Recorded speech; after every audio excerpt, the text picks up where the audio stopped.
Hello, good afternoon. Welcome to our channel News Flash. I am Neetu Sharma with you in this bulletin. Let's start the bulletin with top stories. US President Donald Trump suggested that a deal to secure the release of hostages held by Hamas could be reached soon. Speaking after his trip to New York, Trump said, "We are working on a solution that may be very good," but declined to provide further details. Earlier, Trump issued a last warning to Hamas, urging them to accept his terms for a deal.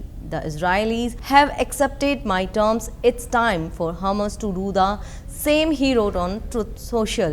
Let's focus on the next news. India's men's hockey team defeated South Korea 4-1 in the Asia Cup final in Rajgir, Bihar, securing their fourth title. This victory also earned India a direct spot in the 2026 FIH World Cup in Belgium and the Netherlands. Prime Minister Narendra Modi congratulated the team, praising their win over the defending champions and calling it a proud moment for Indian hockey. He also appreciated Bihar for hosting the tournament successfully. In the final, Sukhjit Singh opened the scoring, followed by 2 goals from Dilpreet Singh and 1 from Amit Rohidas. South Korea scored a late consolation goal. India remained unbeaten throughout the tournament with 5 wins and 1 draw.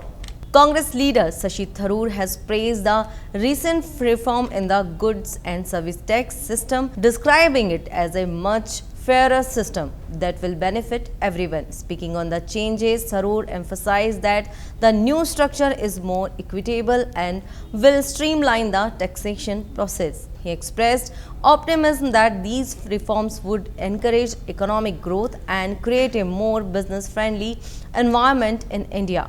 The GST reforms aim to reduce tax burdens and improve efficiency in the tax collection.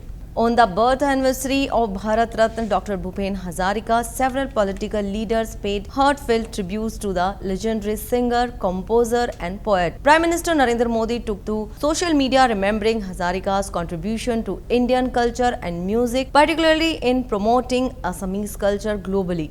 He wrote, "Dr. Bhupen Hazarika's creations continue to inspire millions." Home Minister Amit Shah praised Hazarika for his poetic voice that connected Assam spirit with the world, highlighting his message of love, unity and humanity. Union Minister Nitin Gadkari and Shivraj Singh Chauhan also paid tribute, recalling his everlasting influence on music lovers with songs like Dil Hum Hum Kare and Ganga Behti Ho Kyo. Next news from share market. Indian equity market opened with gains on Monday, supported by strong global cues and optimism about improving US-India relation under the Trump and Modi administration. The Nifty 50 rose by 61.60 points to 24,802, while the Sensex gained 189.63 points. 80,900 investor sentiment was boosted by a weak US jobs report, increasing expectations of a US Federal Reserve rate cut in the September 17 meeting. Sectoral also saw positive movement, with Nifty Auto up 0.45%, Nifty Metal rising 0.42% and Nifty IT gaining 0.31%. In Asia, most equity markets traded higher, with Japan's Nike surging over 1.5%, while Singapore Straits Times remained flat. That's all we have for you in this news bulletin. Be with us. Namaskar.